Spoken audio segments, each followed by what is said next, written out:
ጅቡቲ ስንገባ ደግሞ አንድ ጊዜ ማለት ነው እንደዚህ ያለን አላህን ለማግኘት ከፈለጋችሁ 222 እንኳን 222 እንኳን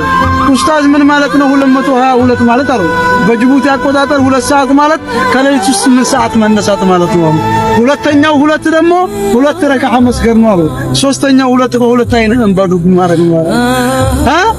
ነብዩ ሰለላሁ ዐለይሂ ወሰለም ለሊት መቆም የሙእሚን ሸረፍ ነው መሐመድ የፈለከውን ያክል ስራ ሂሳብ ትደረጋለህ የወደድከውን ተጠቀም አንድ ቀን ትለያለህ የፈለከውን ያክል ቆይ አንድ ቀን ትሞታለህ ለሊት ቁም ለሊት መቆም የሙእሚን ሸረፍ ነው የሰው ልጅ መከበሪያው ሰዎች ያለውን አለ መጠየቁ ነው ረሱል ሰለላሁ ዐለይሂ ወሰለም ስለዚህ ወንድሞች የሐላል ገንዘብ መብላት ኒዕማ የሐላል ገንዘብ መብላት አንድ ሰው ጥሩ ሰው የመሆኑ ምልክቱ የሐላል ገንዘብ መብላት በማንኛውም አጋጣሚ ሰውየው አላህን መፍራትና ለመፍራቱ በርግጥ የሚታወቀው ሰው ያለበት ቦታ ላይ ብዙ ሰው አላህን ይፈራል ተብሏል ሰው የሌለበት ቦታ ላይ እድሉ መጥቶለት አላህን ፈርቶ ከዛ ነገር ራሱ ሲያሩ ኢማም ምንድነው አላቸው ሰሃባው መጣና ጠየቃቸው ነብዩ ሰለላሁ ዐለይሂ ወሰለም ኢማም ማለት ምንድነው ያላህ መልእክተኛ አላቸው